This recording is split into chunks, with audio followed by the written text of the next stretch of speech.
Thank you, Karine. A couple weeks ago, you had said what we're seeing at the border isn't unusual, but in the month of December, there were more than 302,000 migrant encounters, the highest total for a single month ever recorded. So does the administration concede that what we're seeing now is unusual? What I said was, to be exact, is that what we're seeing at the U.S. is ebbs and flows in how many migrants arrive at the border. It's something that happens every year. It ebbs and flows. And it's fueled by efforts of smugglers to encourage irregular migration. And I will add, since May 12th, DHS has removed folks who have been here illegally, who were not here on a legal basis, about 460,000 people that they've been able to remove. That's what I said. Every year we see an ebbs and flow, and that's what we're seeing at this time, and which is caused by misinformation and disinformation from smugglers. Well, ICE reported that they only deported 142,000 in all of fiscal year 2023. December had more than double that cross in just a single month. So how is that really a measurable consequence? Since May 12th, DHS has been able to remove and return over 460,000 individuals who did not have a legal basis to be here. That's what DHS has been able to do since May 12th.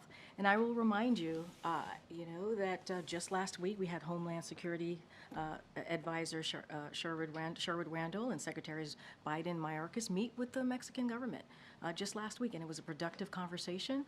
And we believe that the President of Mexico has taken significant enforcement actions, and we are starting to see the results. And so a lot of this is diplomacy, right? A lot of it is having diplomacy. A lot of it is enforcement. I just laid out how last May, while DHS was starting to remove folks who were not here on a legal basis, you had House Republicans voting to get rid of 2,000 Border Patrol agents. That's what they were doing. So we're trying to deal with the issue, and we get it. It ebbs and flows every year. We get it. We understand what's happening at the border. That's why there's negotiations happening on the Senate side where Republicans and Democrats deal with this issue. Dealing with the issue as the administration's also fighting to keep up, to remove razor wire along the border that is intended to keep, this surge lowered, to keep people out from crossing illegally. Governor Abbott's razor wire does not prevent. It does not prevent non-citizens from unlawfully crossing. That's not what it does. If anything, it puts at risk, it puts the lives of the Border Patrol at risk. It puts them in danger. That's what the razor wire does. And that's what the Governor Abbott is doing. Again, a political stunt that doesn't actually fix the problem and puts Border Patrol agents. Fixing it right now? Well, I just don't. But Sure, a temporary solution, obviously. But I guess the reason that I'm coming Jacqui, to it from this perspective is because it puts Border Patrol. It puts them in a difficult position, right? I hear you. But when you're talking about the impeachment proceeding, for instance, as baseless, and you have, Democrats calling on the administration to do more. You had the mayor of Denver today saying that Denver has become the highest city per capita for migrant recipients in the country. You've had mayors in New York and Chicago begging for more federal help, saying that the administration is not answering them. And then you have Texas saying that they've had to take measures into their own hands because the administration isn't enforcing existing laws on the books. The numbers keep going up. You have, records being shattered every month. A population bigger than the size of Seattle coming in since October. And I understand where you're coming from, but in the meantime, when there's really not been any progress, and you always talked about how this has been an issue for decades. What is the administration doing right now to actually improve the crisis at the border? We have House Republicans that's literally blocking the president's effort to do something. That's what they're doing. They're playing political games. They're doing political stunts. Literally, House Republicans themselves voted to decrease the amount of Border Patrol agents by 2,000. They're getting in the way, and they don't want to help. But we are glad that we are working with Senate Republicans and Democrats in a bipartisan way to come up with a bipartisan agreement to deal with the border security. That's what we're seeing. Those negotiations have been going on. They're continuing this week, and we really do hope that we come to a place where we can talk about a bipartisan agreement where we can deal with the funding and the policy. And House Republicans are getting in the way. That's what they want to focus on. That's where they see there could be the most effective. And that's not what we believe. That's not what the American people want. Go ahead, Peter. Just to be clear, how does the razor wire put Border Patrol agents at risk, Karine? The Biden administration themselves said that the agents have been cutting the wire to provide medical assistance to migrants or to apprehend migrants who have already crossed into U.S. territory. Well, let me be more clear. It makes it more difficult. It actually makes it more difficult for Border Patrol to apprehend those who do cross. So I'm going to just clear that up a little bit. It just makes it, just to be more clear, it does make it more difficult for them to do their jobs, right? It does. A quick last question, if we Why are you repeating this false claim that Republicans voted to reduce the number of Border Patrol agents, even though the Washington Post gave the administration 3 Pinocchios for that? So we don't believe it's a false claim. Our statements were very direct here. Last year, House GOP voted, and not only did they vote for it, but they touted their Limit, Save, Grow Act. That's the act. Well, limit, and they vowed that it would never affect Border Patrol. They voted for and touted it, right? This is an act. And this would have forced the elimination of 2,000 Border Patrol agents. That's what this act that they touted, that they voted for in the House.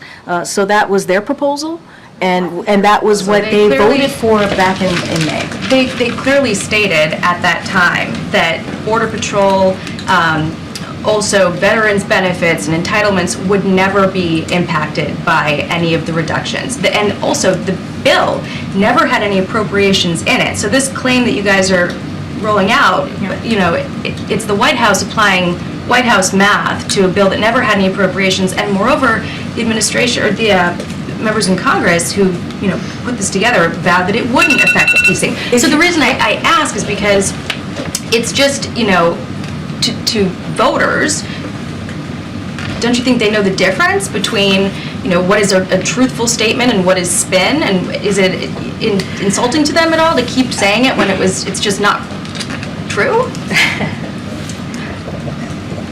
One thing that the president does not do is insult voters or American people, to be more exact, because I want to be careful about this, what I can say about this upcoming election. What I will say is, if you look at the bill, this act that they touted, that they voted for, House Republicans back in May, it was very clear that it would have forced the elimination of 2,000 Border Patrol agents. That's what that act would have done. We were very direct about that. We were very clear about that. This is what they touted. This is what they put out there. This is what House Republicans voted for. I mean, that's where they are. They have gotten in the way every time we are trying to deal with the border. House Republicans have gotten in the way. So we appreciate the bipartisan conversation that we're having with Republicans, let's not forget, with Republicans in the Senate, that's why it's bipartisan, and Democrats, on dealing with the border.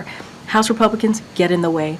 They wanted to literally eliminate 2,000 Border Patrol agents in this particular act that they touted, that they voted for back in May. Notwithstanding all of the fact checks on that, if you're saying that, the White House, the president doesn't want to, insult the American people, will the administration then amend its separate statement that imply that Texas officials were responsible for the deaths of 3 migrants when, in fact, they had nothing to do with it? They had already been dead for an hour by the time Mexico told anyone in the U.S. about it, and the administration admitted as much in their court filing. They acknowledged that in their court filing, but the statement from the White House implies that Texas was responsible, and a number of outlets were forced to issue corrections and editor's notes because of that White House statement. So will the White House amend that statement? So let's be sensitive here. 3 people died.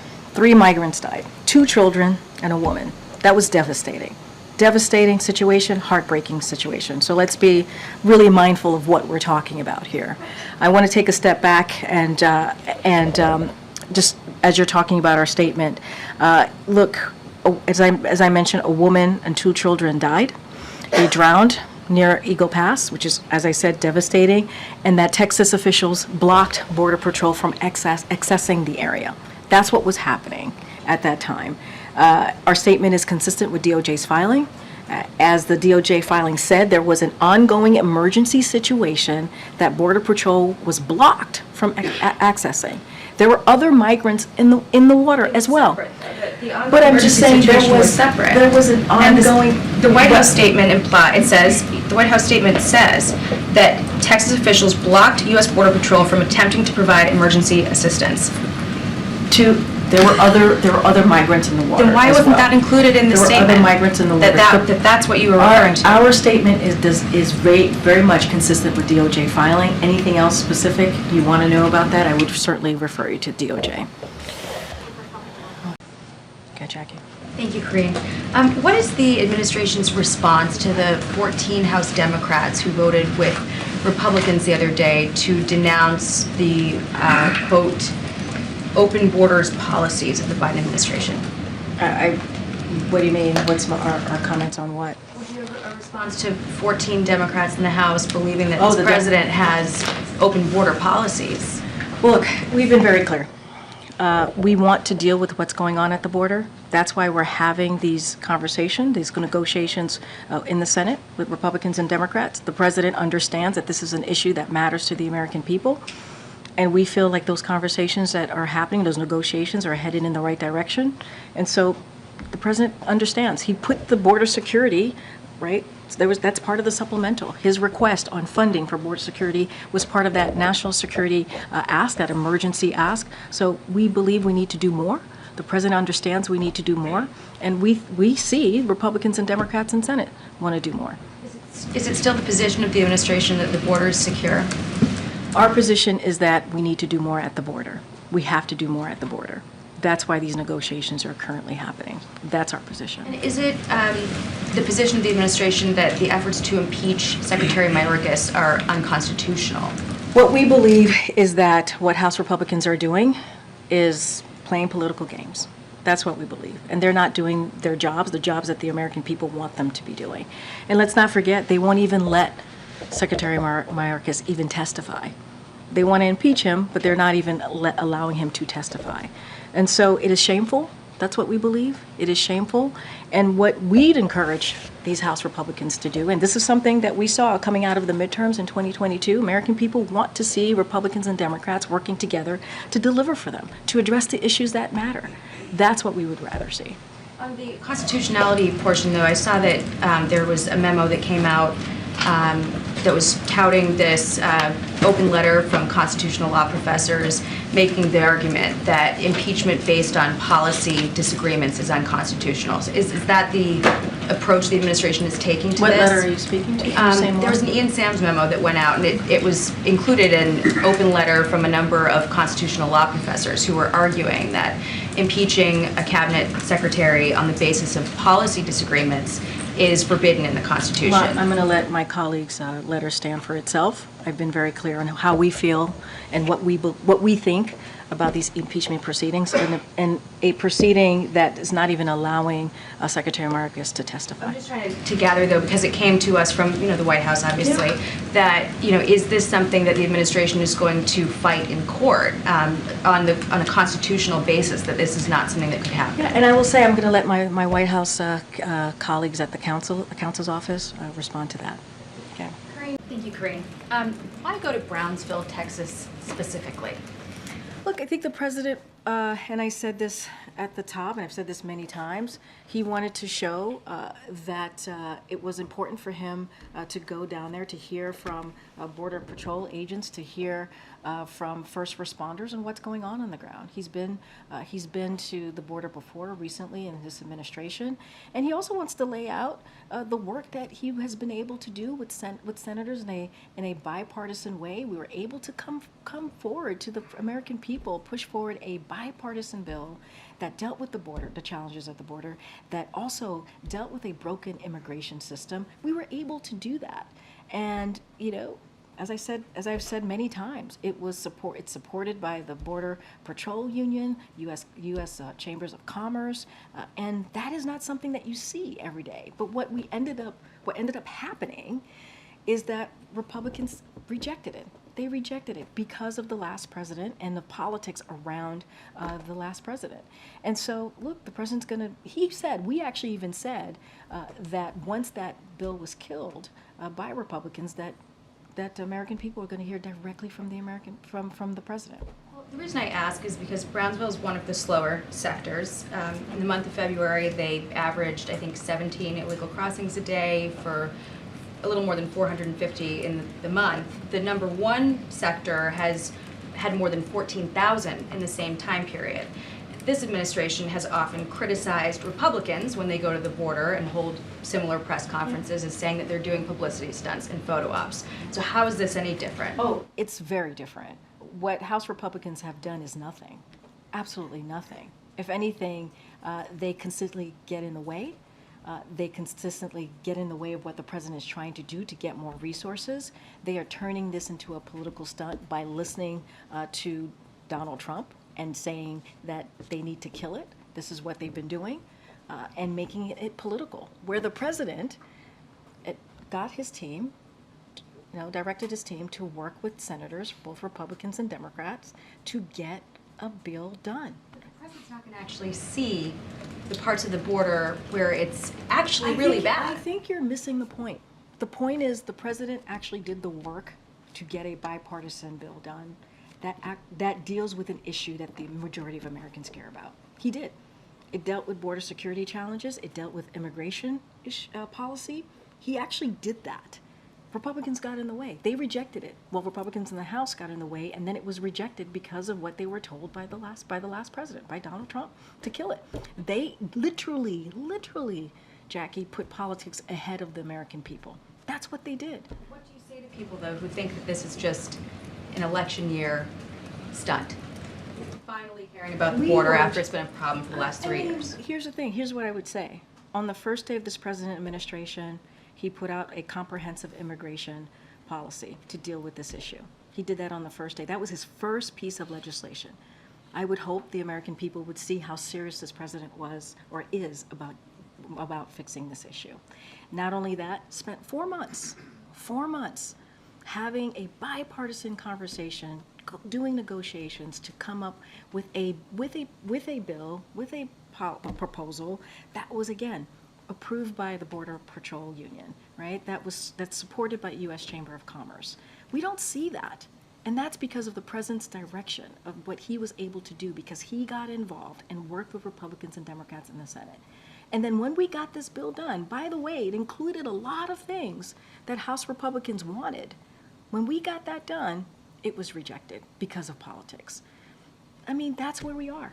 That is where we are. So the president's going to make that very clear and take it directly to the American people. Okay, Jacqui. Thank you, Karine. Is the administration coming around to the idea that physical border barriers work? Can you say more? Where's this? What do you mean? Where's this coming from? Well, it's been 6 weeks since you guys won a Supreme Court case that would have allowed you to remove razor wire at the Texas border that you guys argued there's an emergency, immediate need to take down, but it's still up. So DHS hasn't touched it. Why is it still up? I mean, you have to speak to the Department of DHS, obviously. I just don't have anything for you on that. We were very clear about what we thought about those wires. Obviously, DOJ took action. I just don't have anything on timeline of those coming down. I'm sure they'll have more for you on that. And the president said at the border yesterday that it's long past time to act. Heard all of your previous answers on executive orders, but the president took 94 or so executive actions in his first 100 days that largely loosened immigration policy. One of those was narrowing who ICE could remove. And the administration, as of yesterday, I believe, is now calling on sanctuary cities to cooperate with ICE. So why doesn't the president act like he said it's time to do and start undoing some of those policies that he put in place right when he got into office? So I think a couple of things. Since day one, the president took action. He did.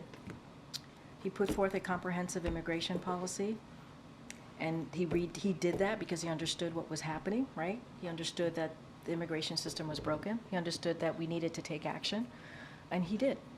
3 years. And during those 3 years, Republicans got in the way. Any resources, any additional resources that we asked for, they voted down. They didn't want to move forward with it. And so the president tried to do the best that he can with what he was able to get. And you know, we get to a point at the end of the year where we start negotiating with Republicans and Democrats in the Senate. We come up with a piece of legislation, a proposal that is supported by the the Border Patrol, right, union, that's supported by U.S. Chamber of Commerce. I mean, we took action. We have taken action over and over and over again, and Republicans reject it. They get in the way. Immigration overhaul versus narrow action that he could take to secure the border, improve the situation that we're seeing ravaging communities. We took action at the end of last year, worked with Republicans in the Senate, Democrats in the Senate, came up with a bipartisan agreement that would actually make a difference. I mean, it's Congress's job to legislate. It is their job to legislate. We're never afraid of legal challenges with things like student loans. Here's the thing. You used executive orders when you wanted to. We have taken action over the last 3 years on the border. We've taken policy action. We have taken action. The president has. Now we need to get it into a place where we can actually make a real difference on the border challenges that we're seeing. And we did.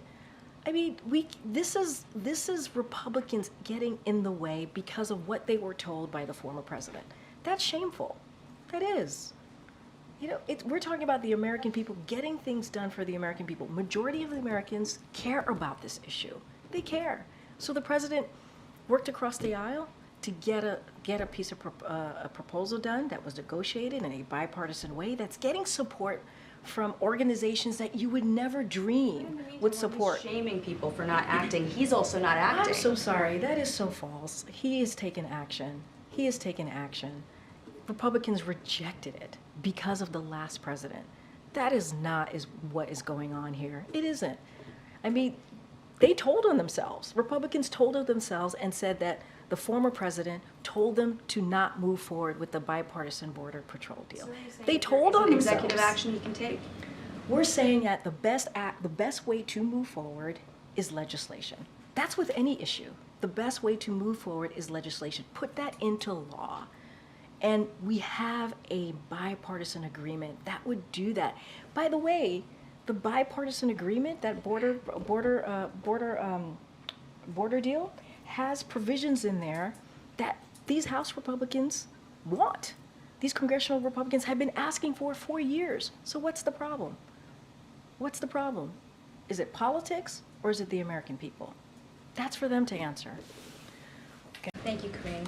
The president said yesterday that he was hoping executive action on the border would happen by itself, that Congress would legislate it. Can you just confirm for us that this indicates that he's no longer considering executive action on the border?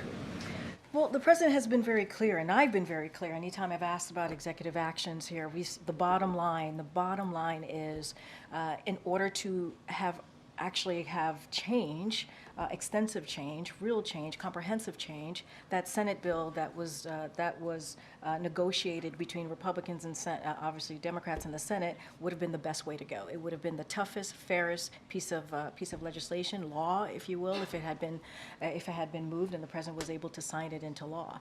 And that's what's important. The president is trying to make it very clear: no executive action would have that effect. The effect that this bipartisan negotiation would have had. And he's going to be optimistic. He wants to see it moved. And let's not forget the reason why it was stopped, the reason that it didn't go forward, is because Republicans were told in Congress to reject it by the former president. That's what happened. They chose politics instead of a majority of the American people. I do want to lay out here a couple of things. It would have meant more resources to secure the border, Border Patrol agents, immigration judges, asylum officers, and law enforcement personnel to combat fentanyl. That's what would have been. That is what's in that bipartisan negotiation, and so much more. And they rejected it, Republicans rejected it because of politics. But the president stands behind the majority of Americans who want to see change happen at the border, who wants to see our immigration system that's been broken for decades fixed. I understand his preference to legislate, but the reason I'm asking is we've had conflicting answers over the span of a few weeks on whether we've had conflicting from the answers. president No, on whether executive action was something he could do. haven't. He first said that he had done everything he could with the stroke of a pen. Then he said that there was more he could do, but that you would prefer that Congress legislate this, and things were under consideration potentially for executive orders that would make changes to the border who could come across. And then yesterday, it seemed like he said no, nothing's so coming. I disagree. I think there are a couple of parts here. You're asking me if there's executive actions that we can take, and what we're saying is there are no executive actions that would have done the work or would have actually been able to deal with the issue that's happening at the border and starting to really fix the immigration system than the bipartisan bill that came out of the Senate, negotiation that came out of the Senate. And we are saying that that's the best way to go. We are always looking at options. We have said this. We're always looking at options, executive actions, right, to see how to move forward. But we believe, fundamentally we believe, and it is proven by what is in that negotiation, that the way to move forward is to actually move forward with what could have been the toughest, fairest law that we've had in some time. So we're continuing to call for that. We always say, executive action we always aren't off the table. we always say that. I understand what you're saying about the bill. I do. But yes or no. But you're not. What I'm saying to you is that we always look at all our options. That's what I'm saying to you. But we are saying also is the only way to move forward to actually deal with this issue, the challenges that we're seeing that Republicans rejected because of the last president, because of Donald Trump, is that negotiation bill, that bipartisan negotiation bill. That is the way to move forward here. Are we always looking at options? Yes, but we haven't made a decision on that. That's the bottom line. We have not made a decision on that. But we want to see this bipartisan Senate negotiation proposal move forward that Republicans are rejecting because of Donald Trump. They are putting politics ahead of what works for the American people, what the American people actually want to see. And very quickly on a different subject, why was the president in that interview using the Gaza Ministry of Health, just run by Hamas, their numbers on the death toll in Gaza? There was a 30,000 figure that he cited on MSNBC. The last time he cited Hamas numbers, officials here dismissed it as a reference to publicly available data. But I would assume that the U.S. has its own assessment of what the death toll is. We've been very clear here. There are public available data that you all also are taking a look at, that we are citing as well. That's what we're talking about. That's what the president. Use that number too, then? You could use whatever you want. I'm just saying that. But we have said, we've been really clear. There are publicly available data that showed, sadly, how many deaths that we have seen in Gaza. And the president has been very clear. There's too much. It's tragic. It's tragic what we're seeing. And the president's going to continue to speak to that. Great. On the delegation issue, I heard the messaging from the administration earlier this week explaining, that the U.S. abstaining from that UN vote and allowing it to go through didn't really matter because it was a non-binding resolution. But if it doesn't really matter, why not vote no again and avoid this whole fallout with Israel, because it obviously mattered to them. And so I guess where I'm coming from is, how did we get here? What caused this? And is it politics? So look, the principles of the deal were there, right? It talked about a ceasefire. It talked about hostages, which we believe the principles were there. But we believe the only path forward to a ceasefire is to negotiate a hostage deal, a hostage release as well, right? We believe those two things are both important, and to do that together. And so this vote didn't do that, though. It didn't condition them. Well, that's not how we saw it, right? And so we have long said a ceasefire will not be achieved in the Security Council, but through diplomacy on the ground. That's what we have said. We have to see that diplomacy on the ground. And so the resolution, as I've stated, as you just stated in your question, is non-binding and does not create new obligations under the international law, such as what the Council does when it imposes obligatory sanctions. But nevertheless, that shouldn't matter. Even though the resolution lacks the binding provision, all Security Council resolutions carry great weight and should be implemented. In this case, however, it is irrelevant whether the resolution imposes any new legal objections, as the text demands exactly what the United States has long been pushing. We want both a hostage deal and a ceasefire, making sure that humanitarian aid gets in, and that's what we want to see. That's why we believe the principles were right, but we didn't feel like it did exactly where we stand on our policy. It wasn't nothing. You know, the U.S. has blocked previous votes from going through that looked exactly like this. So what caused the shift, and what is the president's reason for allowing this to go through? It is a change. No, it is not. It is not a policy change. We've been very clear. We disagree. We've been very clear that in order to get a hostage deal that would lead to a ceasefire, we also got to get that humanitarian aid. We believe it is all connected in that way. And so that is where we stood. That's where we've been. It is not a policy change. The principles were there, but we needed to, we have a way that we want to do this, right? A hostage deal, those are the critical conversations that are happening, the active conversations that are happening, making sure that we get those hostages home. American hostages are also included to their loved ones. We also got to get that humanitarian aid, and we believe that diplomatic effort, the diplomacy, the diplomatic work that is being done would lead us to that. And so we've been very clear and steadfast about this, and that's where we're going to continue to be. This is linked to the president worried about losing support from Gen No, this Z, is, or well, let me be very clear. Let me be very clear. This is not about politics. It's not. The president does not lead his national security or things that are the right thing to do in this sense, right? Getting that hostage deal, making sure hostages come home, including, as I said, over and over again, American hostages, getting that humanitarian aid into Gaza and making sure that we believe that would lead to a ceasefire. That is not about politics. That is about the right thing to do. This is why we continue those active conversations and making sure that we can get there. It is important to get this done. Okay. Thank you, Karine. A couple days ago in Dearborn, there were protesters chanting "Death to America" and "Death to Israel." Does the president condemn that? Yes. Is the president at all concerned that Dearborn is facing a risk of becoming a hotbed of any sort of homegrown threats?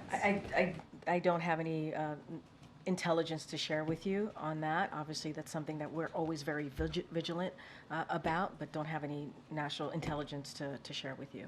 And then, But obviously, we will condemn any violent rhetoric, which we have been very. I mean, you're hearing from me, right? You're asking me a question, I'm answering it, and we've been very vigilant about, or very consistent about denouncing that type of rhetoric. should we expect a statement from the president on that, though? I mean, it was a pretty significant display. I mean, you're hearing from me. I think that's important.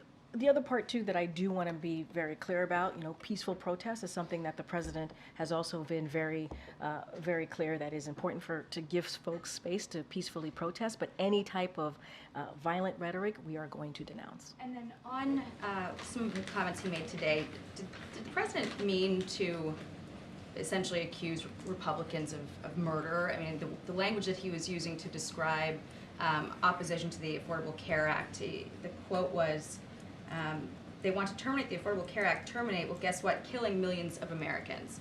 Does he think that Republicans are trying to kill Americans? I think you're taking the most extreme definition or extreme evaluation of what the president said. Here's the reality. The Affordable Care Act, which obviously started in the Obama-Biden administration, the president expanded on that, making sure that people have affordable health care. That saves lives. It does. It is important. It is stronger than usual. But you're taking what he said to the most extreme part of your gruption or your realization. I know, but let's be really clear. Let's be really clear. People having health care is important. It saves lives. It is important to have that. The fact that this president was able to expand that is important, right? We're talking about people who didn't have access to health care that could, whether they're dealing with diabetes or cancer or something that is affecting their everyday life, right? And I think, when you have a party that's trying to get rid of Social Security, Medicare, Medicaid, and says it bluntly and wants to repeal, they tried to repeal Affordable Health Care, or Affordable Care Act, to be more specific, more than 60 times. They literally voted on it when it is saving people's lives. Why? Why do they do that? Why? Do they not want Americans to have health care, affordable health care, to protect themselves, to save their lives? I mean, that's the question to be asked. The president's trying to do the right thing. He's trying to be where majority of Americans are, and protect their health care, protect their Medicare, protect their Medicaid. And you don't see that from the other side. You just don't. He literally had a back and forth with them during the State of the Union about that. So, okay. Great. I just want to clarify one of your earlier answers. Did the administration send a direct warning to Iran not to attack Israel? We've been very clear. I mean, you heard from the president, right, and laid out our commitment to Israel and make sure Israel's security. That continues. And so we've had those conversations. I'm just not going to go into back and forth publicly. The reason that I think it's important to know is because you just shared earlier that the U.S. was quick to tell Iran directly that we had nothing to do with the strike in Damascus. The president hasn't minced words on his feelings about Netanyahu, but we haven't gotten a very clear answer on whether it was communicated directly to Iran, don't attack our ally. I just said we communicated to Iran. I just said that. I said we're not going to go into a public back and forth on this, but I said we communicated to Iran. And we said had no involvement, that's what I said, right, in the strike in Damascus, and warned Iran. We warned Iran. So I said that at the top, and I'll say, okay. On the issue of inflation, Yeah. there was a report in Politico on Tuesday that the former chief of staff, Ron Klain, was teeing off on the president's, talking about bridges all the time when he's out on the campaign trail and not talking enough about the prices that people are paying. We didn't get any statement today on the PPI index. Why aren't we hearing more from the White House about the issues that people are facing at grocery stores and paying rent? I mean, the State of the Union, the president made very clear about what he understands what the Americans are facing. And he's talked at almost every event that he's had crisscrossing the country after the State of the Union about lowering costs, how important it is, and how there's more work to do. You hear that. In New Hampshire and North Carolina, he spoke about his work to lower healthcare costs. In Las Vegas, he discussed his plan to build and renovate 2 million homes to lower housing costs. In Madison, he announced his student debt relief plan. He also spoke with Senator Sanders just last week about his progress lowering costs for prescription drugs and inhalers. This week, he spoke about plans to lower costs for child care, home health care, elder care. He talks about lowering costs almost every event. I just laid out the events that he did in March and in early April about how he's making sure that the #1 economic concerns that Americans have are lowering costs. And just like Ron said this. He said that the president has been, he believes in what the president has been doing in crisscrossing the country and talking about the State of the Union and talking about how we're going to continue to cut costs for Americans and making sure that we do not give big tax giveaways to corporations. That's what Republicans are talking about. They put out their budget, and their budget is to cut Social Security, Medicare, Medicaid. That's what they want to do. And we're doing the opposite. We're trying to protect that and lower costs for Americans. Is it at all inappropriate for the president to be commenting on what the Fed might or might not do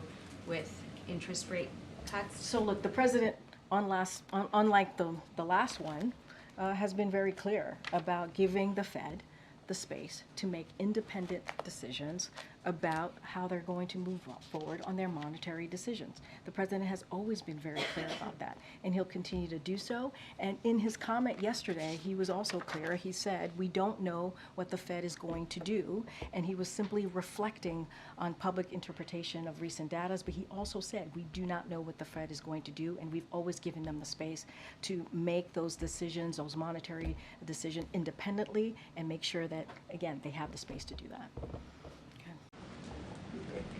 Thank you, Karine. Congressman Ro Khanna said that the president should and will be out visiting these campuses amid the protests. Is there any plan for him to get out there and talk to students right now? Okay. And then separately, GW's president has called for Metro Police in D.C. to intervene to dismantle what they've deemed an illegal encampment.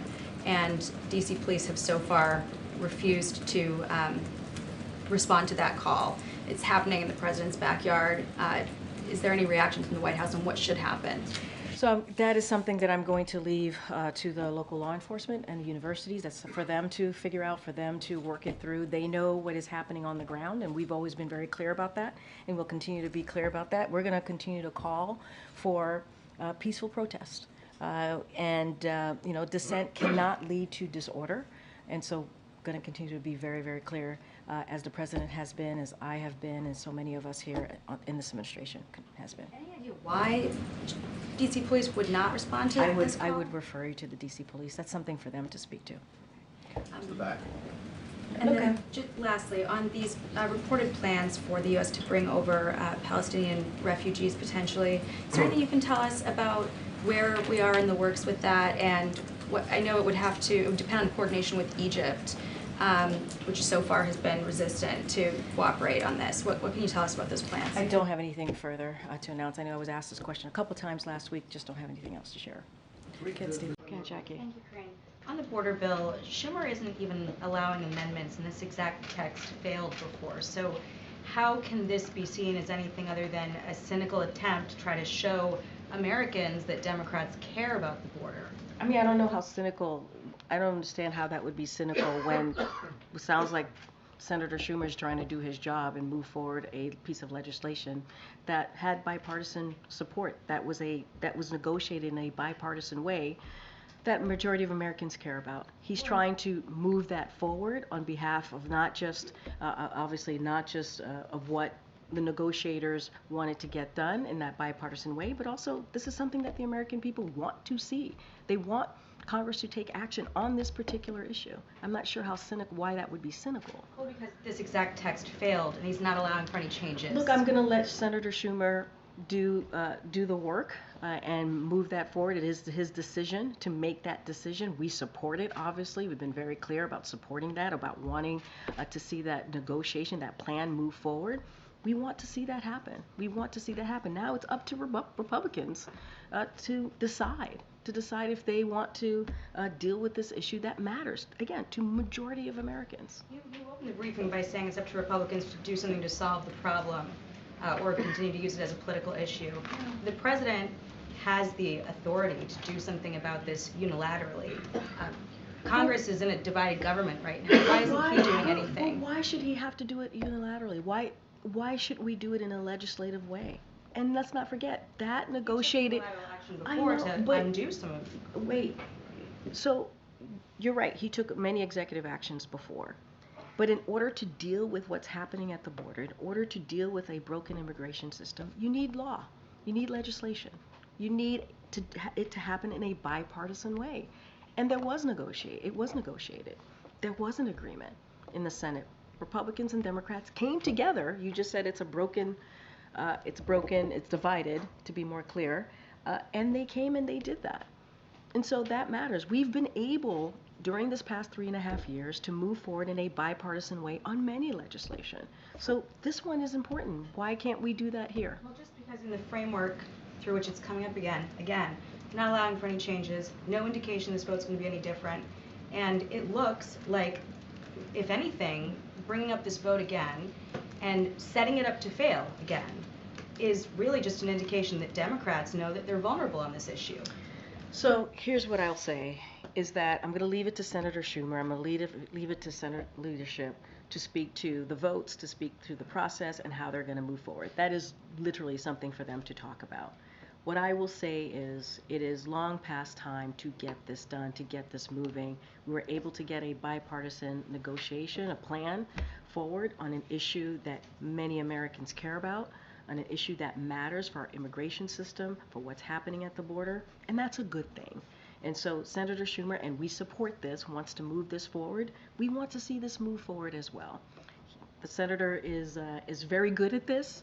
He's very good at dealing with big legislation, obviously, as we've been able to move important legislation through over the past 3.5 years. So I'm going to let him speak to that. One last one, a different topic on the. Thank you, Karine. The administration strongly criticized the media for clips showing the president appearing to be confused, freezing at times, and you called it cheap fakes, misinformation, disinformation. In one case, even implied that it was the product of artificial intelligence, calling it deepfakes. Do you have any regret over using that language? Not at all. Not at all. And let me be clear, it was a certain part of the media. And, I mean, you can speak to this better than I can, a certain part of the media which was doing this. And look, independent, mainstream fact checkers in the press and misinformation experts have been calling out cheap fakes. And at the end of the day, they're fakes. That's what they were, targeting the president. They had said, the reporters and these misinformation experts said that this president was being targeted. And what we did was echo them. That's what we did. And look, we'll certainly continue to call that out. And the cheap fakes didn't come from me. I didn't coin that. That didn't come from this White House or this podium. That came from the media. They called it cheap fakes. And they said this president, President Biden, was being targeted on misinformation. It was purposefully being done to this president. And what we did is we echoed that. So I don't regret it at all. Well, It was just the facts. Use that sort of approach to counter the Wall Street Journal report, for instance, that interviewed 45 people over several months who criticized, the president's handling of himself in meetings, and broadly. Which approach? I'm not following. Talking the question. about the president's age being a factor. I don't understand where the approach from the White House cheap fakes to criticize was the related. reporting, to basically cast the reporting as not true. And broadly, this has been, the reason I ask is like the administration's response to our questions often seems to be, don't believe your lying eyes, the border's secure, Afghanistan withdrawal was a success, inflation's transitory. So is that going to change? I mean, you just laid out, Jackie, you just laid out a bunch of things, so just give me a second here. First of all, I think this is a give and take, right? Even in this briefing room, we go back and forth. I go back and forth with you, with your colleagues, with everyone here. And I think we have a right to say if something we don't think is true or something we think we want to push back on. That is a right for us to do, just like you have a right to push me and say, actually, our sources or our reporting say this. I think it's a give and take. This is what makes what we do in this room almost every day. This is an exercise of democracy. This is an exercise of freedom of the press. That's what we're doing here. And I think if there's some reporting that we don't believe to be true, I think it's okay if we go back and forth and say, actually, we don't think that reporting is true, right? And so I don't see anything wrong with that. That is what this is. That is what this is. This is what we actually do on a daily basis. This is how we lead the world, on making sure that journalism exists and you all have the right to do your jobs. But, we also have our right as the press office here in the administration, if we don't believe something is true or we want to share our side of things, that we do so. Look, on the other things that you just listed, I've talked about this president's record a lot, often here, in this just however minutes I've been at this podium. And look, when it comes to the economy, the data shows it. When it comes to healthcare, the data shows it. Afghanistan, obviously, it is an important conversation to have, and that is something that the president wanted to do and end a war, and a forever war. He wanted to make sure that we stop putting our young women and men in harm's way. And that is a difficult decision to make. It is not an easy decision to make. But he's the president and commander-in-chief, and he wanted to make sure that we got our armed troops out of harm's way. And so I honor and respect our back and forth, and it is always an honor and privilege for me to do this job, and I will continue to do that. Go ahead. Catch up. Thank you, Karine. What does the president do outside the hours of 10 a.m. and 4 p.m.? Well, you heard him speak to supporters yesterday outside of 4 p.m. You saw the president land in North Carolina in the middle of the night at 2 o'clock. What was he doing? He was greeting supporters, hundreds of supporters that showed up to cheer him on after the debate. You saw him speaking at 9 o'clock or at night in New York in front of supporters. So he's been pretty much out there after the hours of 4 p.m. and before 10 a.m. for sure. And so that has been something he has consistently done over the past couple of days for sure, for certain. Have an afternoon nap every day. Let me be very clear about this. This is a president that wakes up every morning and puts the American people first. That's what he does. He does that every single day. That is his focus. I am not going to speak to sources out there, unnamed sources out there. That's not what I'm going to speak to. I'm going to speak to what I know, what this president does, and how he is committed to the work of the president, of the commander-in-chief.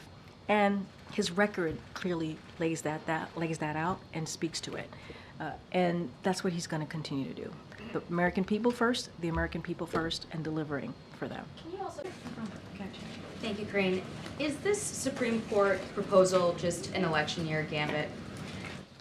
I will say this. I think if you read the Washington Post op-ed that the president put out yesterday, if you listen to his speech, he was reacting to what SCOTUS has been doing over the past couple of weeks, but certainly in the last 2 years, starting from Dobbs and so many other important decisions that have come out of the Supreme Court. The Dobbs decision certainly was something that we talked about just 2 years ago, and he had a commission to take a look at the Supreme Court. He certainly appreciated the commission and what they did and the work that they've done.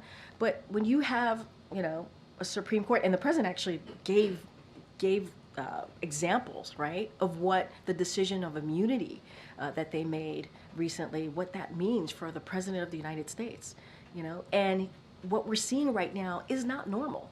And majority of Americans agree with us, right? What we're seeing that the Supreme Court is not normal. And the president spoke to that at length.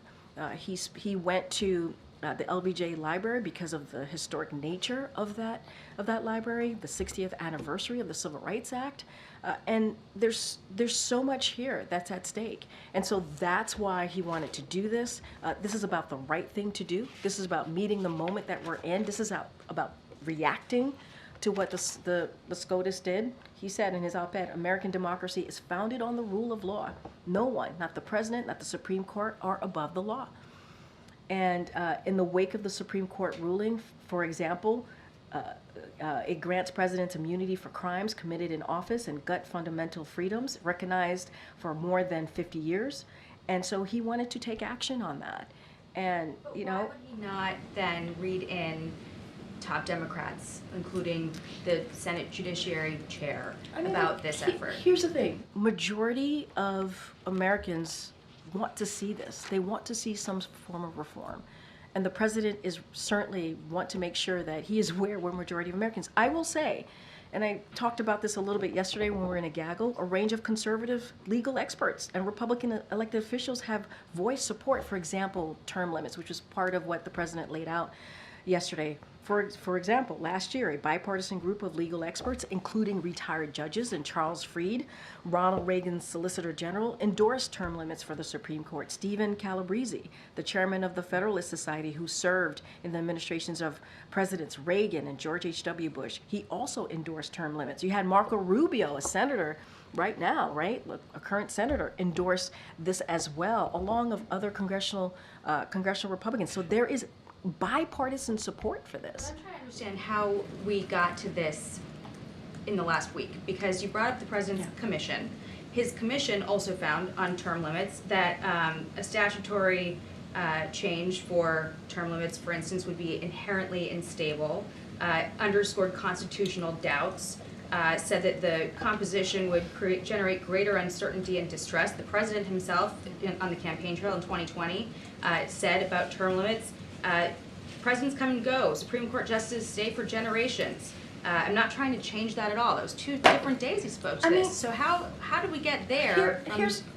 First of all, he appreciates the commission, he appreciates the work that they've done. Their job was to give the president some thoughts and ideas, and obviously the president makes the final decision on how he wants to move forward. We have to look at what the Supreme Courts have done. Wait.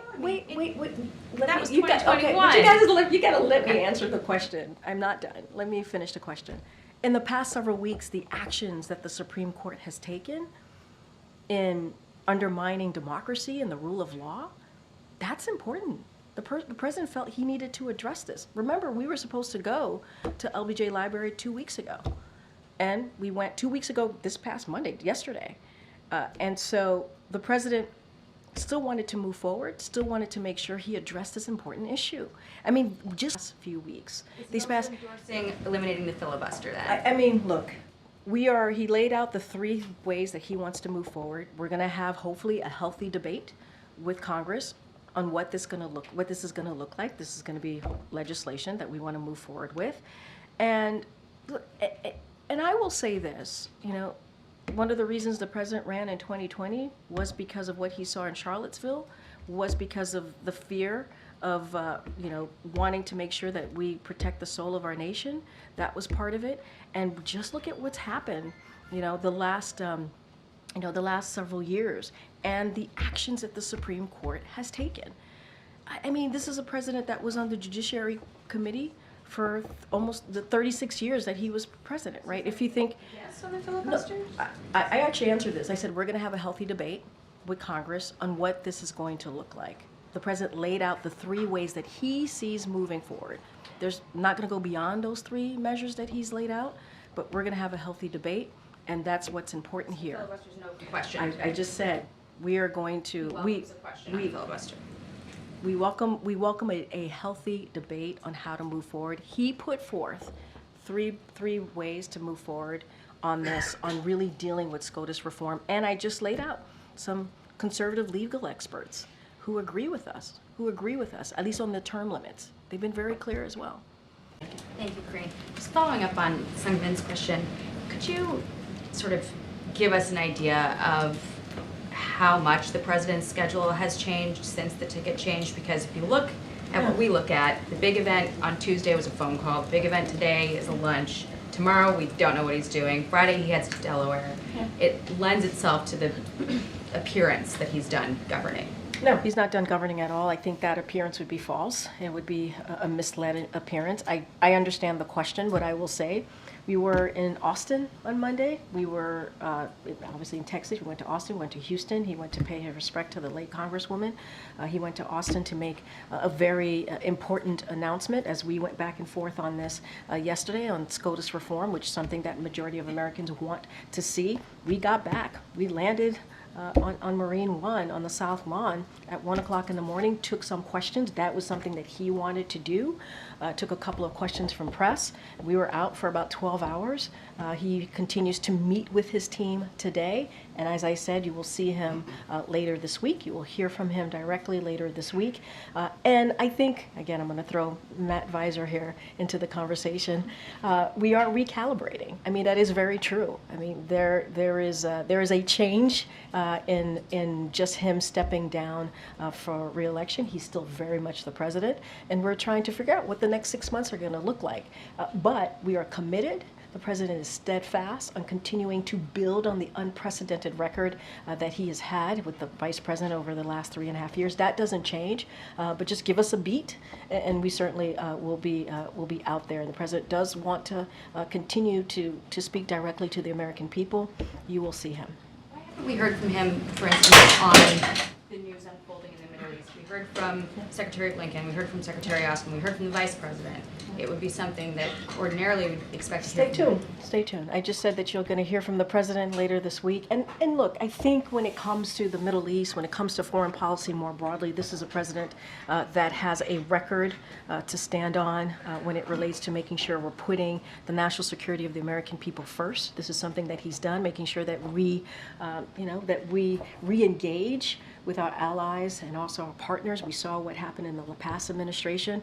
The president had to fix those relationships, and he did that in the last 3.5 years. When you think about reinvigorating NATO, you think about how the people of Ukraine has what it needs now to defend itself against Russia's aggression so they can fight for their democracy and freedom. This is a president that has a long list of foreign policy accomplishments that he's incredibly proud of. And when it comes to the Middle East, the president has been incredibly engaged. Certainly from day one of what we have been seeing the developments there over the past just under a year. But he's going to continue to do that. You're going to continue to hear from him. That will not change. Get on. Get Jacqui. Thank you, Karine. Just hoping for a response to the 9/11 plea deal that spared the architects the death penalty. The New York City Firefighters Union put out a statement. It said, "We are disgusted and disappointed that these 3 terrorists were given a plea deal and allowed to escape the ultimate justice, while each month 3 more heroes from the FDNY are dying from World Trade Center illnesses." Does the administration have a message for them? Look, our hearts go out. I mean, not much more than I can add to what you heard from the National Security Advisor and how I just answered the question to one of your colleagues. And I'll just reiterate, obviously our hearts go out to the families who lost a loved one.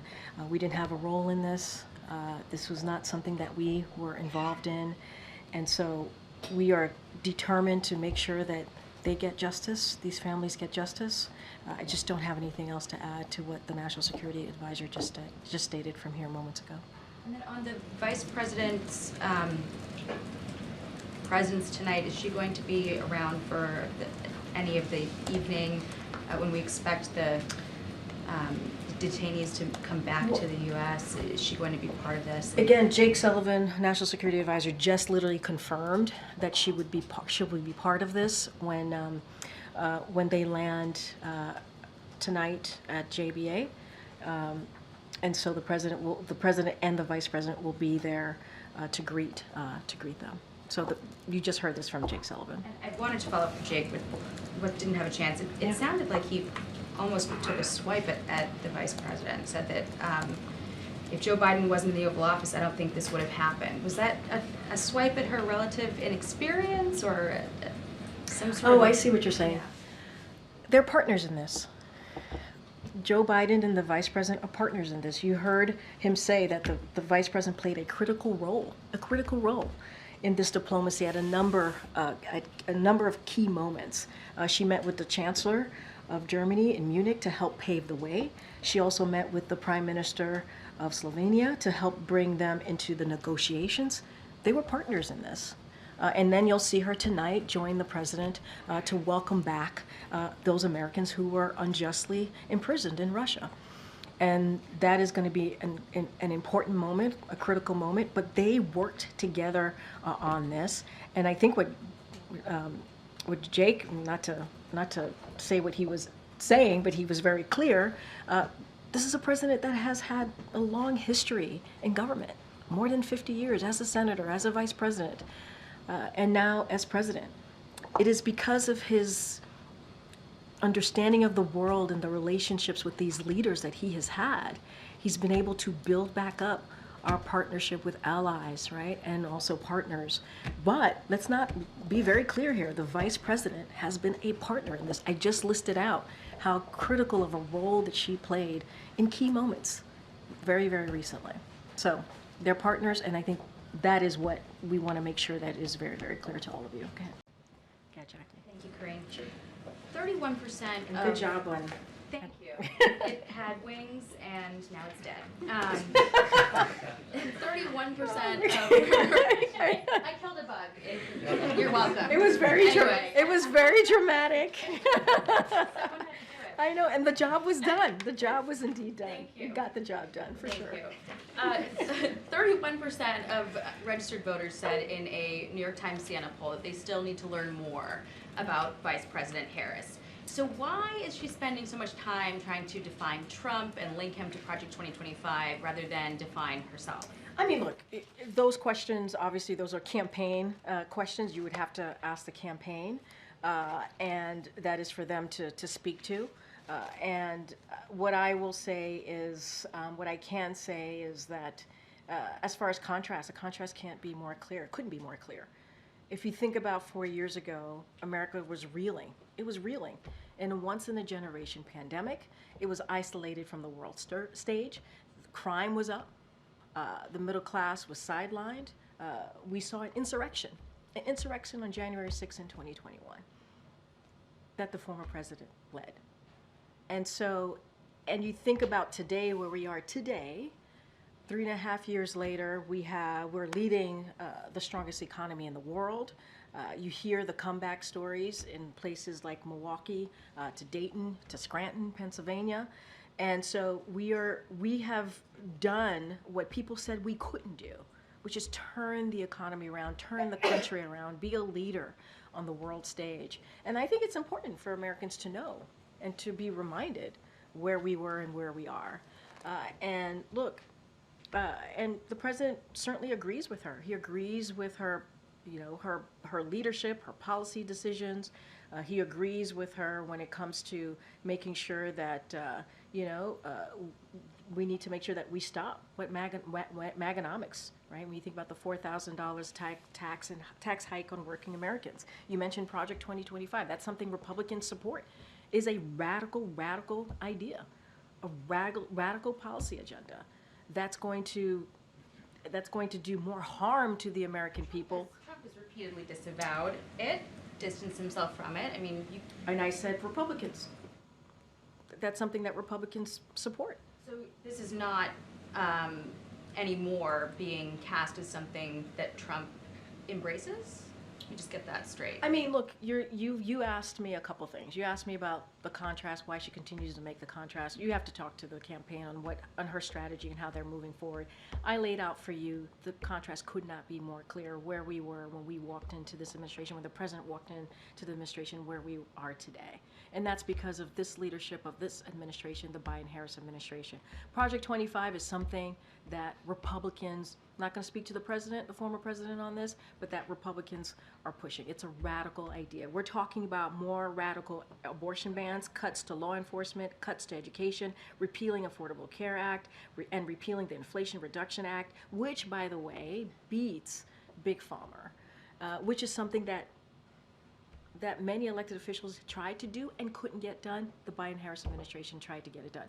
That's what I can speak to, and that's just a reality. That's what's in that agenda. That's what Republicans are pushing, and that's what I can lay out for you. To the campaign, but the campaign's not holding regular briefings. They don't have a forum, a Q&A forum like we have here, and you're the spokesperson for the Biden-Harris administration. I just answered your question on why the contrast could be more clear. I just answered your question about Project 25 and what it's trying to do and what Republicans are supporting.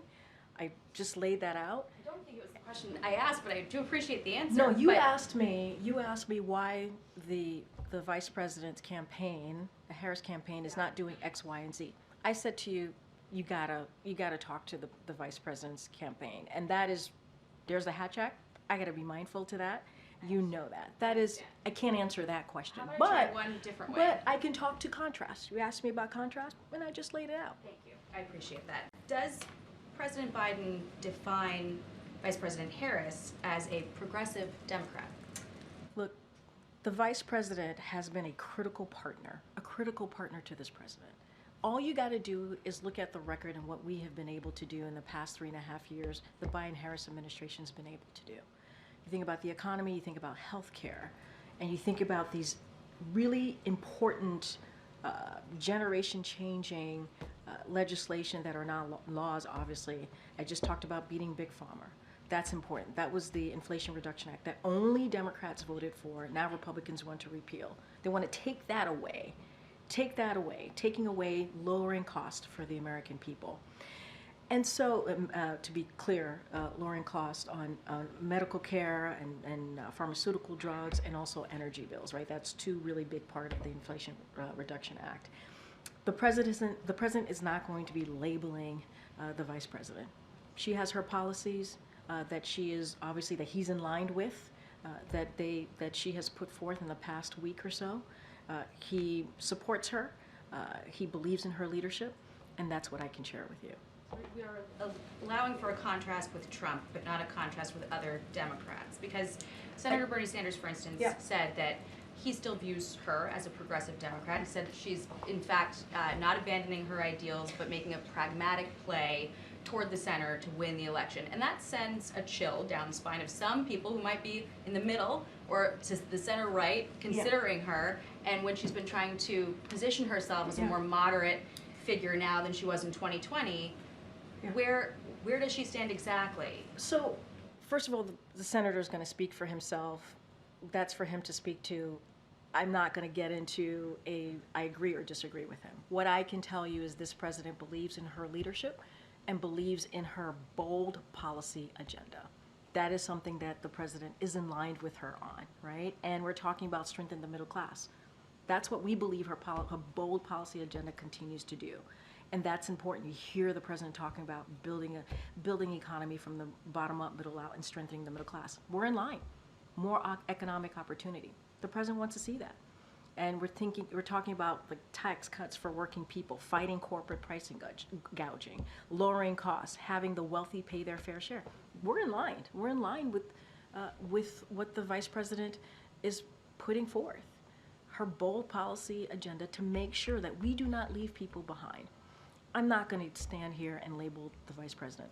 The senator has every right to say whatever he wants to say. What I can say is the president agrees with her bold policy and agenda and her leadership.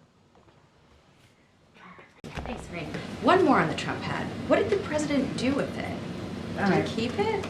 Is he like saving it for a Christmas present for his least favorite staffer or something? Oh, wow. I'm Well, you've thought about that one. Least favorite staffer. I don't know, maybe it's on my desk right now. I don't know.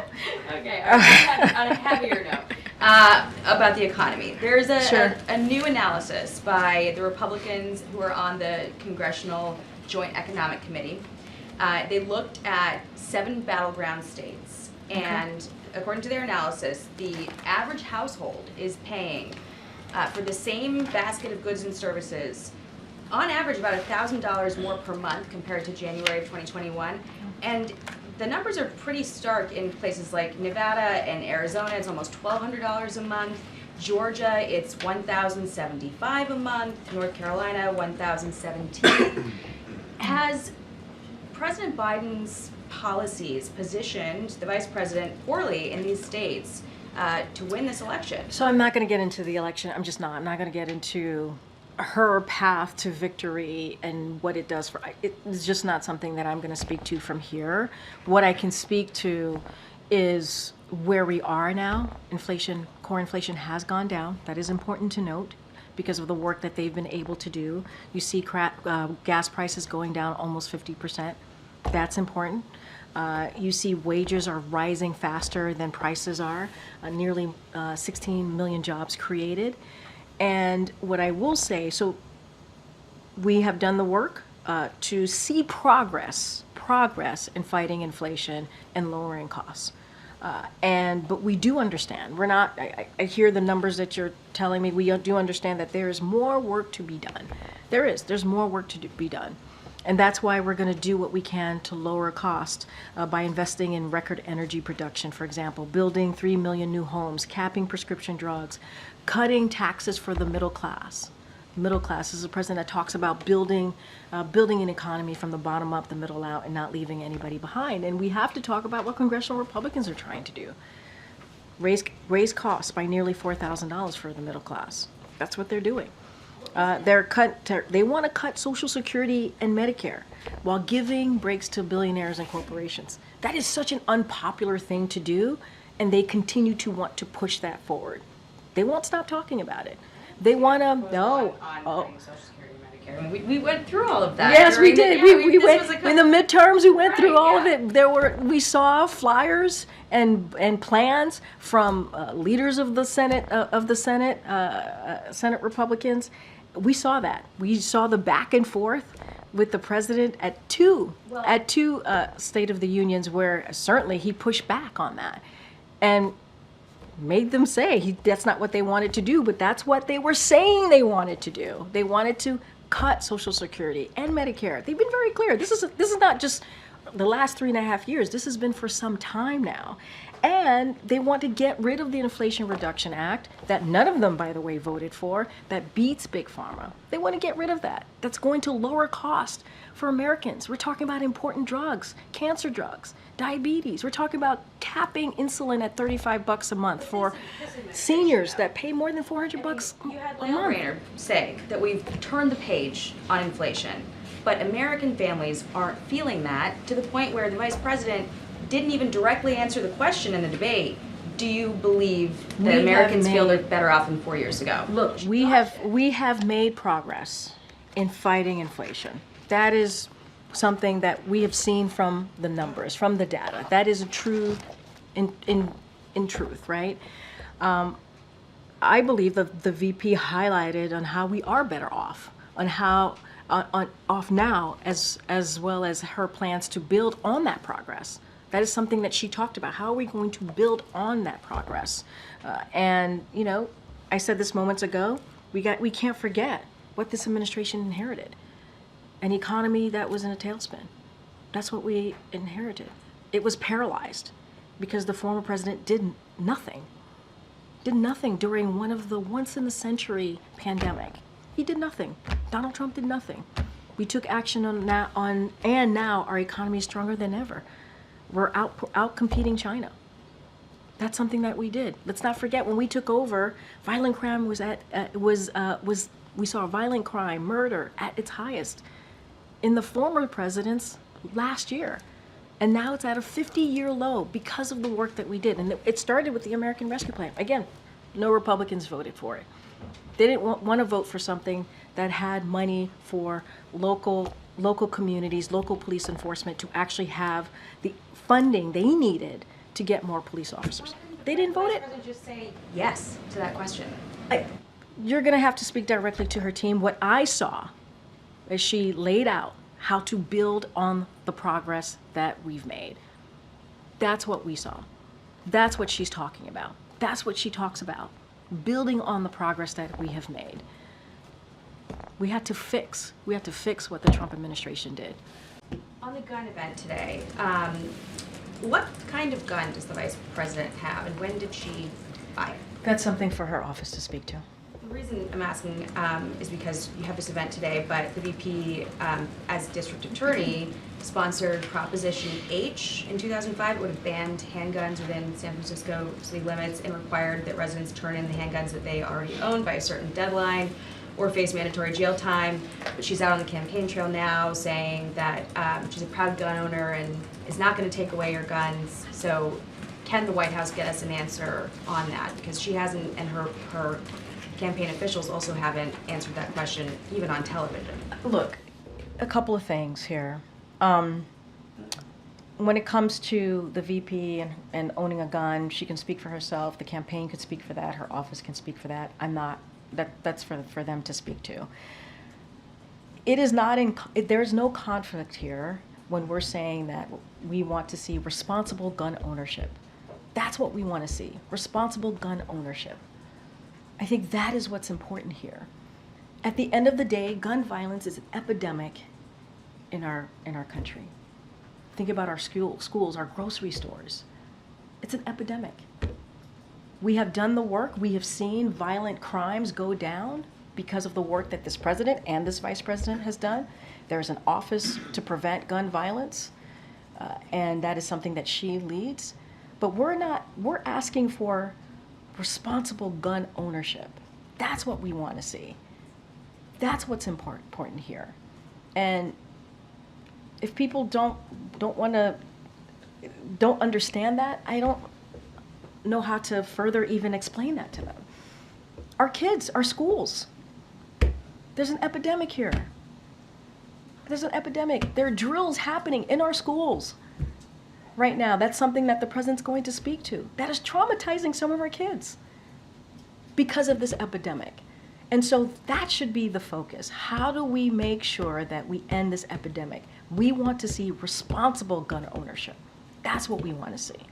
I think the question is not about responsible gun ownership, though. It's about, her past position saying that it's supporting a measure that would have required that non-law enforcement or military residents of a city turn in their handguns, so no gun ownership, or face possible mandatory jail time versus what she's saying now. And then also not answering the question of her gun ownership. Again, that's something that she's going to have to speak to. What I can speak to this moment and this time, what we've been trying to do for the last 3.5 years is make sure that we are dealing with an epidemic that is existing in our communities, that we see in our schools, that we see in grocery stores. It is an epidemic here. And what we're trying to do is prevent gun violence. And we have seen that go down. We have, because of this work, because of the executive actions, because of a bipartisan legislation that was able to be done under this administration to deal with gun violence, something that we hadn't seen in 30 years. So there is some bipartisan support here to deal with a responsible way of having gun ownership. We need to do more here. We need to do more. Go ahead. Karine, on the Zelensky meeting, why is it that President Biden and Vice President Harris are holding these meetings separately? Is it the suggestion that one would say something different than the other and that there might be some dueling diplomacy there? There's no dueling diplomacy. It's not unusual. The Vice President has met with President Zelensky separately many times. Nothing new here. Okay. I wouldn't read too much into it. And then critics have said that Zelensky's trip to Pennsylvania was a political stunt. Did the administration communicate at all with Ukraine on who would be attending that trip or make any effort to make it a bipartisan event? So let me just lay this down because I know that there's been a lot of talk about this. So the Ukrainians asked to visit the facility, which employs American workers, as you know, who are manufacturing critical supplies that the Ukrainian military is using every day on the front lines of freedom. Because of its centrality to their country's continued existence, this came from Ukrainian, not us. This is something that they wanted to do. After they made that request, the OD did what it has done for years, figure out how to provide transportation for foreign leaders traveling on U.S. soil, which is common, which happens when they come to the U.S. And the whole world knows this is someone Putin wants dead. He's made very clear when it comes to President Zelensky. Also, just 2 months ago, President Zelensky traveled to Utah and held an event with the Republican governor, a very similar event, and Republican officials were there at that event in Utah, and there wasn't a single demand, not one single demand for an investigation when that occurred a couple of months ago in Utah. So this was business as usual for a Ukrainian request during wartime. And so we would encourage the House Republicans to drop this. This is a political stunt. They need to drop this.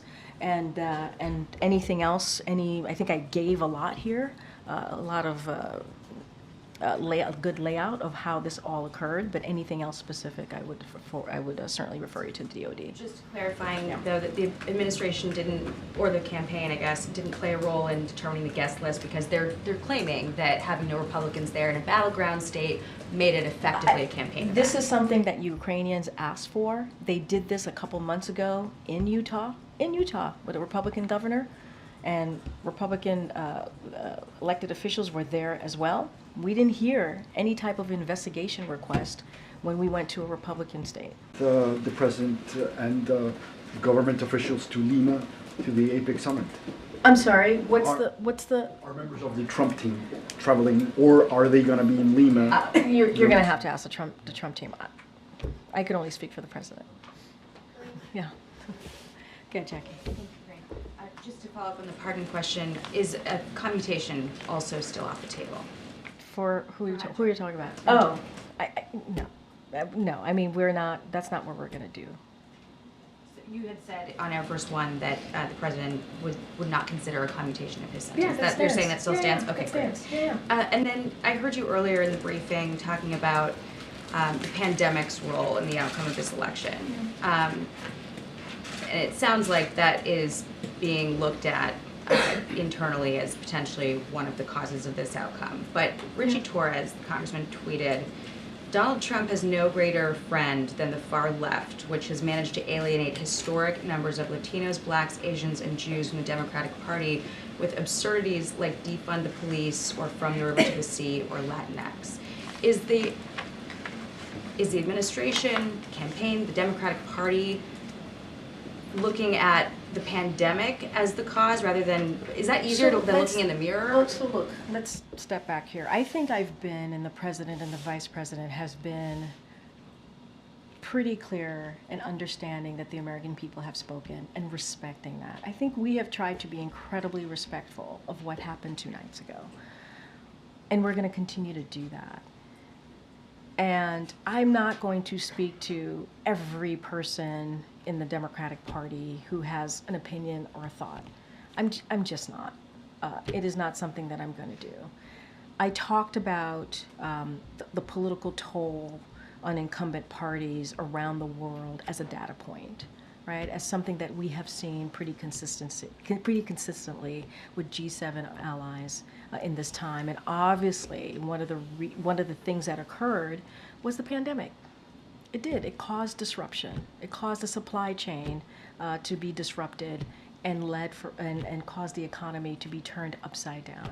While we put policies, and we are in fact leading the world on the economy, it doesn't stop the fact that there has been a political toll for incumbents. That is something that I'm telling you as a data point to share, because we know that you guys would have questions. That's a data point that I'm using. And I'm also saying that there's going to be election experts in the next days, weeks, months, who are going to, again, looking under the hood, kick the tires, trying to figure out exactly what happened 2 nights ago. And so they're the pundits. They're going to speak to that. They're the experts, and so we'll have more information as they look at the data. And so we'll leave that to them. And so I'm offering you our perspective, our thoughts, how we're going to move for the next 74 days. And I think what Americans should be assured of is that this is a president that's going to put the American people first.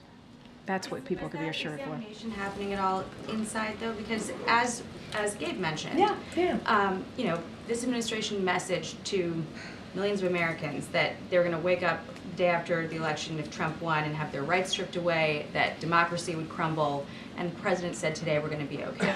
So how do you square that? I can't square that. I'm going to square that in a way that hopefully makes sense, because I've been answering this question multiple times. The American people made the decision. There was an election 2 nights ago. There was. And it was a free and fair election.